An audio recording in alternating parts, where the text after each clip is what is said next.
Salut les amis, me voici de retour sur la chaîne YouTube. Alors, comment allez-vous? J'espère que vous êtes en forme.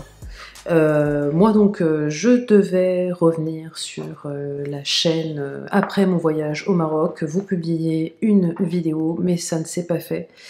Donc c'était fin février, je suis revenue du Maroc début mars, et en fait, mon ami et ma petite puce, moi-même, avons attrapé donc le Covid-19. Alors là, je vous raconte pas, l'épreuve extrêmement compliquée que nous avons traversée évidemment.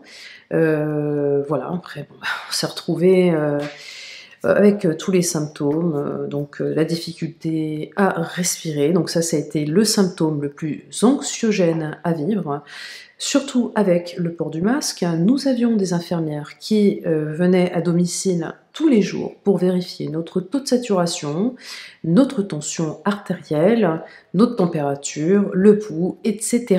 Donc c'était vraiment très dur à vivre.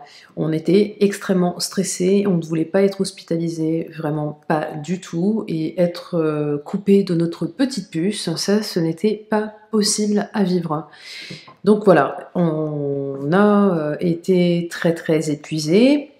Pour ma part, ça a commencé par une forte perte de goût, et là, je vous assure les amis, quand vous vous réveillez le matin, vous prenez votre café ou votre thé et que tout d'un coup, vous ne savez pas pourquoi, mais vous n'avez plus de goût. C'est extrêmement bizarre, surtout quand votre nez n'est pas bouché, que vous ne présentez pas de rhume. En revanche, le rhume est arrivé 3 jours après, avec un mal de gorge, mais terrible, horrible, comme si nous avions eu la trachée complètement brûlée. Je ne sais pas comment vous expliquer, ça provoquait des brûlures mais inimaginables. Et alors après l'épuisement total, enfin l'épuisement, mais je n'arrive même pas à décrire l'état dans lequel nous étions. Vous voyez, moi je marchais dans le jardin, je me sentais comme un zombie. J'étais devant mon assiette par exemple le soir pour dîner, de toute façon je n'avais pas faim, on présentait vraiment des problèmes aussi digestifs, hein. On n'avait pas faim, et quand on était devant nos assiettes, on restait donc 1 heure pour manger 2-3 morceaux par exemple de pommes de terre, on avait la flemme de tout, c'était horrible. Puis alors une température, les premiers jours, une température qui est montée donc jusqu'à 39. Donc voilà. Après, ce qui s'est passé, donc ça a forcément eu un impact, hein, donc un impact sur l'organisme. Moi, je n'ai plus de thyroïde depuis 2006. Je prends des hormones thyroïdiennes à vie. Et là, il s'est trouvé que quand j'ai fait ma prise de sang, je me suis retrouvée dans une hypothyroïdie extrêmement sévère, comme je n'ai jamais eu.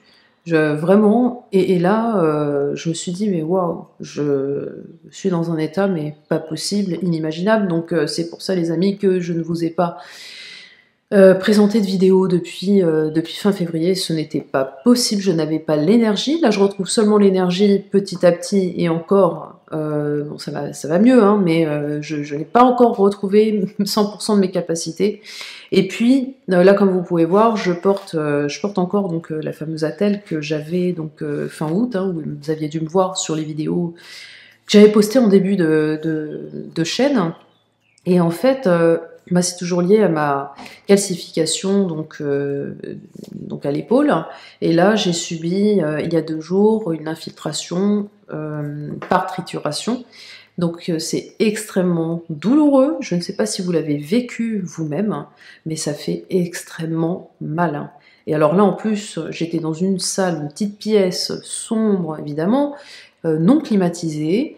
Et alors, avec le port du masque, je peux vous dire que vous avez vraiment beaucoup de mal à respirer. En plus, moi, je suis claustro. Là, c'était l'horreur. J'ai cru que j'étais vraiment à 2 doigts du malaise. Alors en plus avec la douleur, c'est une... Waouh, je sais pas comment j'ai fait, mais bon bref, je me sentais pas bien, j'ai pris sur moi, je me suis dit allez Alex, respire, essaye de ne pas penser à un malaise imminent, voilà, dis-toi que tu vas sortir de cet examen et que ça va aller beaucoup mieux. Donc voilà, bon les douleurs sont encore là, mais bon, voilà, hein, il faut prendre son mal en patience, on va attendre, et puis j'espère que la roue va tourner. En tout cas, on repart, nous, en Crète, donc à la fin du mois, là, fin juin.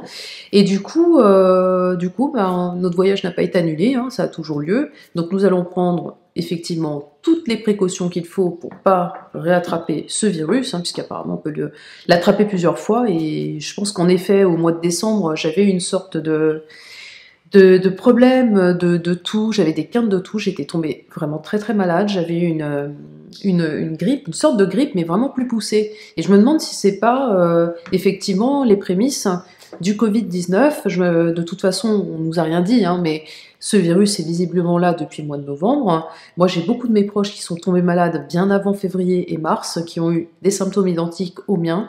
Donc voilà. Et il faut arrêter de nous mentir. Donc nous partons en Crète fin juin. Je ne sais pas dans quelles conditions, comment ça va se passer encore dans l'avion, etc.